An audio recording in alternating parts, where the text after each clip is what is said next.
임대차 3법 중 2개 법안이 국회 본회의를 통과하면서 주택 전월세 시장에 큰 변화가 몰아닥치게 됐죠. 대체 뭐가 어떻게 바뀌는 건지 경제부 정주원 기자와 자세히 짚어보도록 하겠습니다. 어서 오십시오. 우선 임대차 3법이 뭔지부터 좀 정리를 해보죠. 네, 개정안의 핵심은 계약갱신 청구권제입니다. 전세나 월세나 사는 모든 세입자가 2년을 산 뒤에 원할 경우 한 번 더 2년간 계약을 연장해서 모두 4년 동안 거주할 권리가 생기는 겁니다. 그 전월세 상한제는 임대료를 최대 5%까지만 올리도록 정한 제도고 네. 신고제는 계약 후 30일 안에 지자체에 계약 내용을 신고하는 겁니다.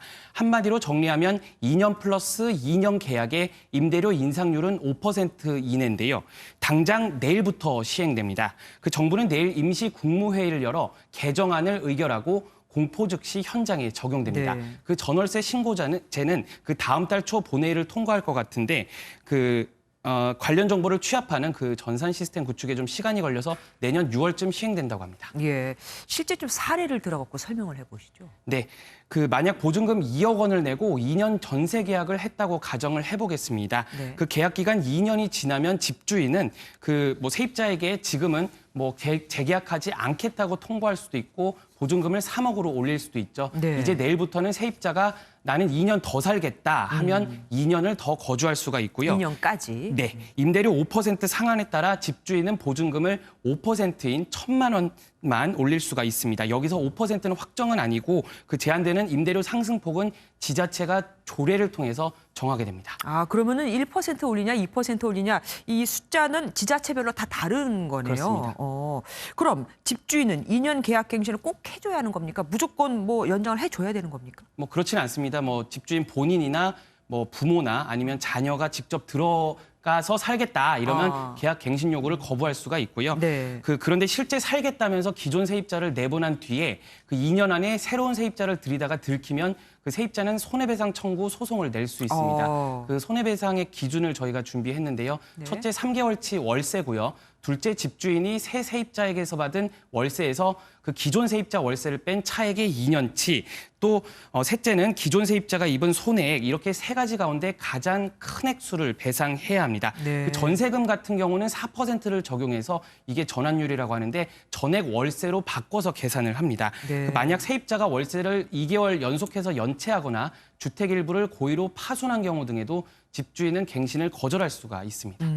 다른 나라는 전세라는 개념은 없다고 하지만 어쨌든 월세가 있지 않습니까? 임대차 관련법 어떻습니까? 다른 나라는 우리나라하고 비슷합니까? 네, 해외 사례를 좀 파악을 해봤는데요. 먼저 독일은 특별한 사유가 없는 한 기간을 정하지 않은 임대차가 원칙이고요. 프랑스는 개인은 3년, 법인은 6년의 최단 임대차 기간을 보장합니다. 네. 또 미국 뉴욕주는 세입자가 집주인에게 임대료를 계속 지급하는 한 그 집주인의 그 실거주 등의 사유를 제외하곤 계약갱신 거절하거나 강제 퇴거시킬 수 없다, 이렇게 정하고 있습니다. 어떻게 보면 우리보다 더 센 거네요. 그렇습니다. 그런데 임대인, 그러니까 집주인이 너무 불리해지는 게 아니냐, 기존보다 그런 우려도 있긴 합니다. 네, 일부 집주인들이 사유재산권이 너무 침해된다고 하면서 벌써부터 편법을 찾아 나서는 그런 분위기도 네. 감지가 되고 있습니다. 4년 동안 보증금을 사실상 올릴 수가 없으니까 서둘러서 보증금을 올려받자는 건데요.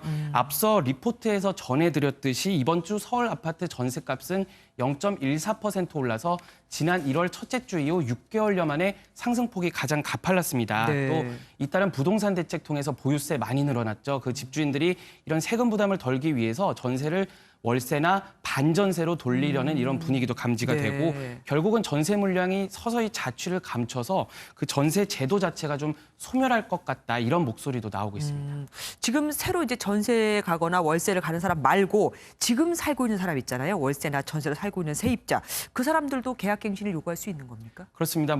지금 현재 기존 계약으로 전월세 살고 있는 사람들 한마디로 소급 적용이 됩니다. 네. 그 계약 만료 1개월 전까지 2년 계약을 갱신할 권리가 딱 한 번 세입자에게 주어지는데요. 다만 12월 10일부터는 2개월 전까지 갱신을 요구해야 되니까 좀 유의를 해야 되고요. 네. 만약 집주인이 계약 해지를 통보를 이미 법 시행 전에 했고 다른 세입자하고 계약을 했다면 또 다른 그 새로운 세입자도 보호해야 하기 때문에 갱신할 수는 없는 상황입니다. 전문가들은 어떻게 전망을 하고 있습니까? 전문가들 의견이 되게 엇갈리는데 일단은 앞으로 4년 동안, 지금까지는 2년 동안 의뢰 입장에서 눈치 보면서 세입자들이 전세 난민도 있고 그랬었는데 그랬죠. 일단 가슴을 졸였던 이 서민들의 주거 안정에 좀 도움이 될 전망이고요.